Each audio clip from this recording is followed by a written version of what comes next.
네, 오늘은 디모데후서 4장 19절부터 22절까지를 살펴보고자 합니다. 오늘 디모데후서 마지막 시간입니다. 개인적으로 참 귀한 시간이었습니다. 이 사도 바울의 유언적 고백과 사도 바울이 후배 목회자인 디모데에게 한 권면들이 너무나 귀했습니다. 사도 바울은 디모데뿐만 아니라 오늘날 이 시대를 살아가고 있었다면 우리에게도 이런 권면들을 했을 것입니다. 그렇게 우리는 이 디모데후서를 디모데 개인에게 한 권면으로 받아들이는 것이 아니라 오늘날 우리에게 하는 권면으로 받아들이기를 소망해 봅니다. 이제 본문을 살펴보겠습니다. 19절을 읽어보겠습니다. 브루스가와 아굴라와 및 오네시보로의 집에 문안하라 라고 말씀하고 있습니다. 바울은 먼저 브루스가와 아굴라 부부와 오네시보로의 집에 안부 인사를 전하고 있습니다. 이들은 모두 지금 디모데가 있는 에베소 지역에 머물러 있었던 것으로 보입니다. 먼저 우리가 이 브루스가와 아굴라 부부를 생각해 보면 이 부부는 바울을 위해서라면 자신들의 목숨까지도 아까워하지 않았던 자들입니다. 그래서 로마서 16장 4절에 이렇게 고백하죠. 그들은 내 목숨을 위하여 자기들의 목숨까지도 내놓았으니 나뿐 아니라 이방인의 모든 교회도 그들에게 감사하느니라 라고 사도 바울이 이 브루스가와 아굴라 부부를 떠올리면서 고백을 했습니다.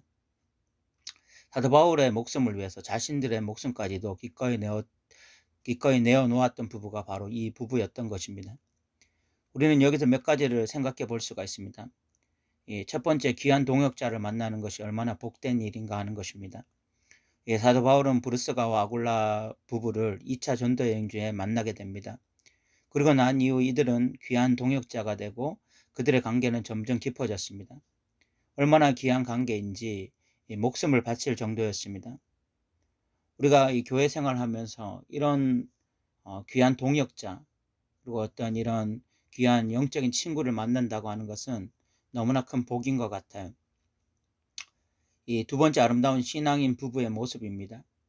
보통 아내가 신앙이 좋은데 남편이 좋지 못한다든지 아니면 남편은 좋은데 아내가 좋지 못한 경우를 우리는 주위에서 종종 봅니다.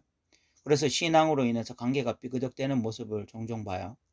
그런데 부부가 일심동체가 되어서 한 마음으로 이 신앙생활을 한다면 얼마나 좋겠습니까? 이 브루스가와 아굴라는 그런 부부였습니다.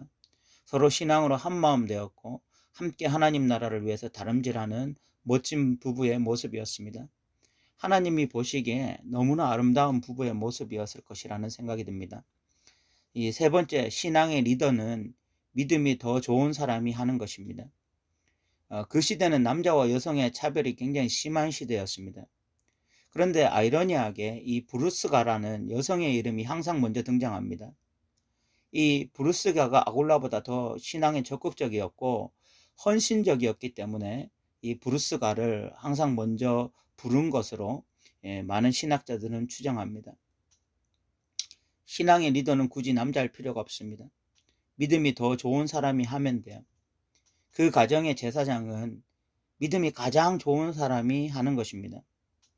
네 번째, 사도 바울의 입장에서 이 부부는 보석과 같은 존재들이었을 것입니다. 우리는 지난 시간에 사도 바울 편에 서지 않고 사도 바울을 떠났거나 또는 사도 바울을 변호하지 않았던 그런 사람들에 대해서 살펴보았습니다. 그런데 브루스가와 아굴라처럼 자신의 목숨을 대신해서라도 사도 바울 편에 서 있던 사람들이 있었습니다. 사도 바울은 힘든 사역 가운데 이런 동역자들, 이런 보석과 같은 존재들이 있었기 때문에 끝까지 신앙으로 다름질했을 것입니다. 그래서 사도 바울에게는 이 사람들은 그 어떤 보석보다 값지고 힘이 되는 존재였음에 틀림없었을 것입니다. 두 번째로 이 오네시보로의 집에 문안하라 라고 말을 하는데 디모데후서 1장 16절을 보면 이 오네시보로는 바울이 옥에 갇혔을 때 적극적으로 찾아와서 바울을 돌보아주던 그런 신실한 동역자였습니다. 그런데 오네시보로에게 문안하라고 말하지 않고 그 집에 문안하라고 말을 하는 것으로 봐서는 이미 오네시보로는 사망한 것으로 보입니다.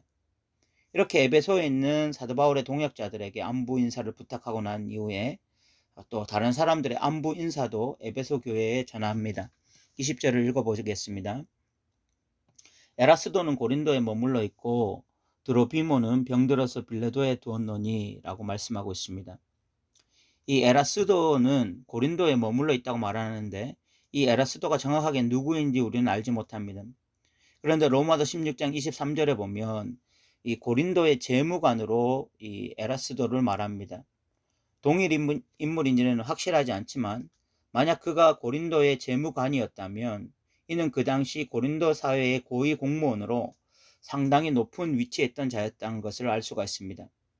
이는 상류층에 있던 자들도 복음을 듣고 복음을 받아들여서 사도 바울의 이 귀한 동역자가 되었다는 것을 알게 해주죠.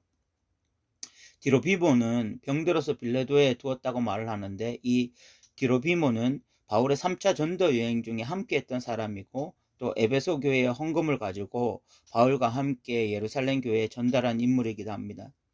그가 병들어서 밀레도에 두었다고 말을 하는데 이는 에베소 교회가 이 디로비모를 잘 알았을 것을 의미하는 말씀이죠. 그러나 우리는 여기서 하나의 질문을 던질 수 있는데 바울은 병을 고치는 은사를 가지고 있었습니다. 그런데 왜 디로비모의 병을 고치지 않았을까요? 오늘날 통상 이 병 고치는 은사를 가진 사람들은 마치 자신들이 모든 병을 고칠 수 있을 것처럼 행동하는 경우가 많지 않습니까? 그런데 우리는 여기서 알아야 할 것이 병 고치는 은사는 병을 고치는 것에 초점을 맞춰 있는 것이 아니라 하나님의 뜻에 초점이 맞춰 있다는 사실을 기억해야 됩니다. 결국 병 고치는 은사가 병을 고치는 것이 아니라 하나님의 뜻이 병을 고치는 것입니다. 이 디로비모의 병을 고치는 것이 하나님의 뜻이 아니었기 때문에 사도 바울은 자신의 은사를 사용하지 않은 것이죠. 하여튼 이렇게 사도 바울은 에베소 교회 성도들이 궁금해할 사람들의 소식도 전합니다. 그리고 21절에 이렇게 말씀합니다. 너는 겨울 전에 어서 오라. 으블로와 부데와 리노와 글라우디아 모든 형제가 다 내게 문안하느니라 라고 말씀하고 있습니다. 여기 너는 겨울 전에 어서 오라 라고 부탁하는데 아마 더 추워지기 전에 오라는 의미와 추운 날씨가 되면 배가 항해를 하지 않기 때문에 그 전에 오라는 두 가지 의미가 있는 것으로 보입니다. 그리고 이 으블로와 부데, 르노와 글라우디아 모든 형제가 문안한다고 말을 하는데 이는 로마에 있는 성도들로 보입니다. 그리고 난 이후 22절의 마지막 인사로 이 편지는 마치고 있습니다. 나는 주께서 내 심령에 함께 계시기를 바라노니 은혜가 너희와 함께 있을지어다. 우리는 지금까지 이 디모데후서를 살펴보았습니다. 디모데후서는 목회서신이라고 하기에는 개인적인 내용이 많았습니다. 특별히 바울이 디모데에게 하는 권면들이 많았습니다. 바울은 1장에서 디모데에게 하나님의 능력을 따라 복음과 함께 고난을 받으라 라는 권면을 하였습니다. 여러분들은 여러분들에게 자식에게 이런 권면을 하실 수 있겠습니까? 과거 제가 어렸을 때 어떤 사모님이 자신의 딸이 사모가 되는 것을 결사 반대하시면서 도대체 그 길이 무슨 길인지 알고나 가는 것이냐고 한탄하시는 모습을 보았습니다. 그때 저는 어린 나이임에도 불구하고 그런 생각이 들었어요. 저 사모님은 자신이 가는 길에 확신이 없구나. 그런데 그 사모님만 그런 것이 아니라 딸을 가진 권사님, 집사님들이 자신의 딸은 결코 사모는 시키지 않겠다고 말씀하시는 것을 종종 들었습니다. 저는 어린 나이에 한편으로 이해는 갔지만 한편으론 그럼 우리가 믿는 믿음이란 건 도대체 무엇인가? 그런 질문이 들곤 했습니다. 제가 목회길을 걸어가 보니 그분들이 왜 그런 말씀하셨는지 절감하는 순간들이 있습니다. 그러나 진리를 가까이 하면 할수록 그분들의 생각이 얼마나 인간적인 생각이었는지도 절감하게 됩니다. 영적 아비인 바울은 영적 아들인 디모데에게 하나님의 능력을 따라 복음과 함께 고난을 받으라 라는 말씀을 서심없이 합니다. 그 이유가 하나입니다. 그것이 최고의 길이기 때문에, 그것이 가장 가치 있는 길이기 때문에, 한 번뿐인 인생이 가장 귀하게 걸어갈 수 있는 길, 자신의 인생을 가장 가치 있게 만드는 길이 복음과 함께 고난을 받는 길이기 때문에 이렇게 권면하는 것이죠. 2장에서는 그리스도의 좋은 병사로 나와 함께 고난을 받으라 라고 권면합니다. 그러면서 세 가지의 모습을 권면하는데 군사, 운동선수, 농부가 나옵니다. 그들은 각자 자신의 역할을 완전히 수행합니다. 그와 마찬가지로 디모데는 목회자답게 그 길을 온전히 걸어가야 된다고 권면합니다. 그리고 3장에서는 배우고 확신한 일에 거하라고 말씀합니다. 그 배우고 확신한 일이란 바로 성경을 의미합니다.